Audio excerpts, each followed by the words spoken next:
Purposely. Your life, God's purpose. Listen at purposely.com. I don't know if I've shared this on this podcast, but I am a huge classic movie nerd.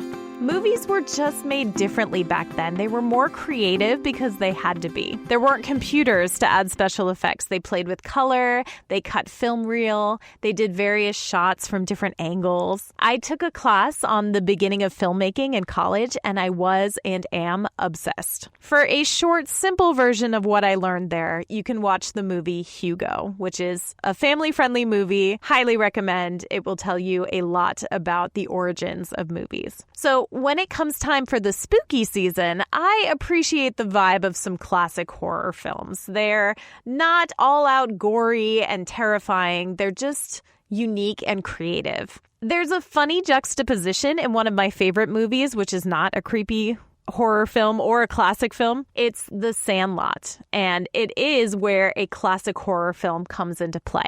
The Wolfman, starring Hollywood legend Lon Chaney Jr., is that movie that's juxtaposed in there. And it's funny because just as the moon comes out and Lon starts to turn into the werewolf, the giant dog next door, the one chasing one of the main characters, jumps right through the screen. That is about the closest example to the story that we're talking about today. Hey, this is Jen. You're listening to The Bible for Busy People, and this week we are talking about spooky tales from the Bible and why they're important, what they mean, why they're even in there. The Bible has a wild animal or a beast transformation too in Daniel chapter 4. So it starts in verse 1 by saying, King Nebuchadnezzar, to the nations and peoples of every language who live in all the earth, may you prosper greatly. It is my pleasure to tell you about the miraculous signs and wonders that the Most High God has performed for me. How great are his signs, how mighty his wonders. His kingdom is an eternal kingdom. His dominion endures from generation to generation. Now pause here for a second and remember that Nebuchadnezzar was king over the Babylonians and Judah was captive to Babylon at this time. So the fact that he's starting by praising God is a little bit confusing. Now, we do know that Nebuchadnezzar had already seen 4 men in a fire when he'd only put 3 in there, and they all all 3 came out safe and unharmed from the fire. The 4th looked like a son of God. Go back and read that story if you don't know what I'm talking about. He's also seen Daniel already interpret a dream for him, but there was more to come.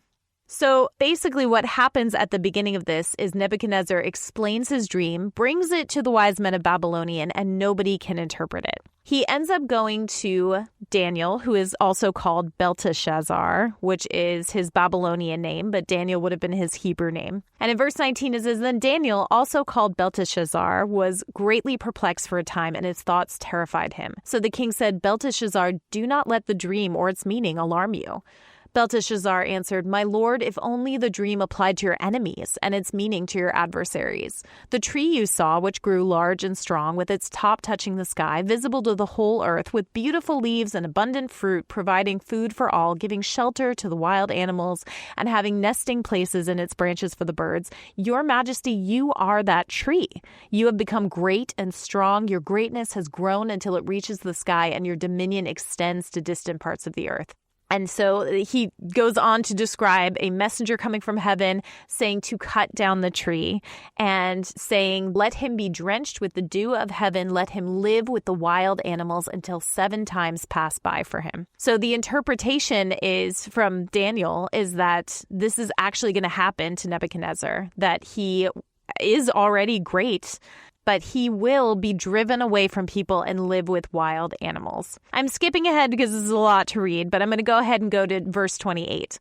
All this happened to King Nebuchadnezzar 12 months later as the king was walking on the roof of the royal palace of Babylon. Apparently, he forgot everything Daniel told him. He said, Is not this the great Babylon I have built as the royal residence by my mighty power and for the glory of my majesty? Even as the words were on his lips, a voice came from heaven. This is what is decreed for you, King Nebuchadnezzar. Your royal authority has been taken from you. You will be driven away from people and will live with the wild animals. You will eat grass grass like the ox. 7 times will pass by for you until you acknowledge that the Most High is sovereign over all kingdoms on earth and gives them to anyone he wishes. Immediately, what had been said about Nebuchadnezzar was fulfilled. He did all of those things, was driven away from people, lived like a wild animal.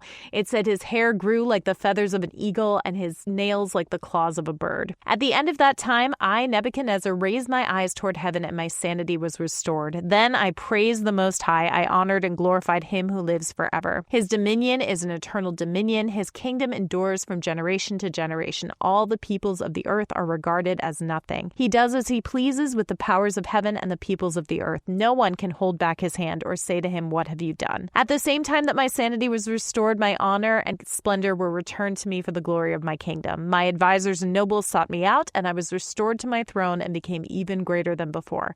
Now I, Nebuchadnezzar, praise and exalt and glorify the King of heaven, because everything he does is right and all his ways are just, and those who walk in pride he is able to humble.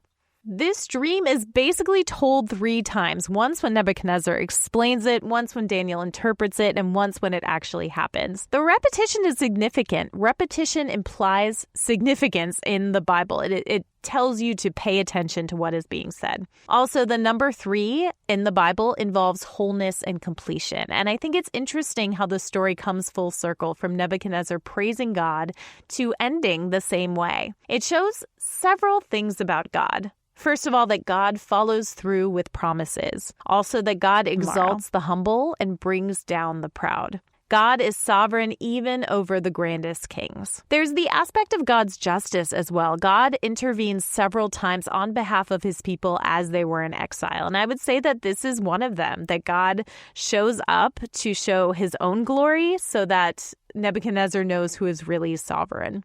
The Gospel Coalition makes 2 interesting points. First, that there's an animal metamorphosis that happens, which is often used in storytelling and narratives to show a transformation and a journey to a different perspective. Also, the transition is internal, that shows on the outside. So Nebuchadnezzar didn't actually become a beast, but because his mind had changed, it affected his body and his instincts and choices as well.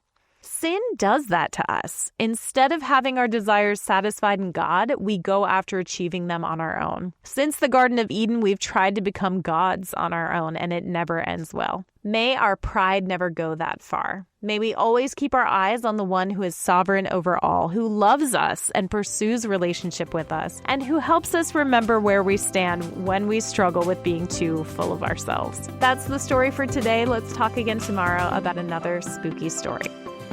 Thank you for listening to The Bible for Busy People. If you need prayer or want to go deeper in your faith, visit our show notes. Will you take a moment to share with a friend and leave a review? It helps the Bible get into even more people's minds and hearts. Find more podcasts that will recharge you at purposely.com.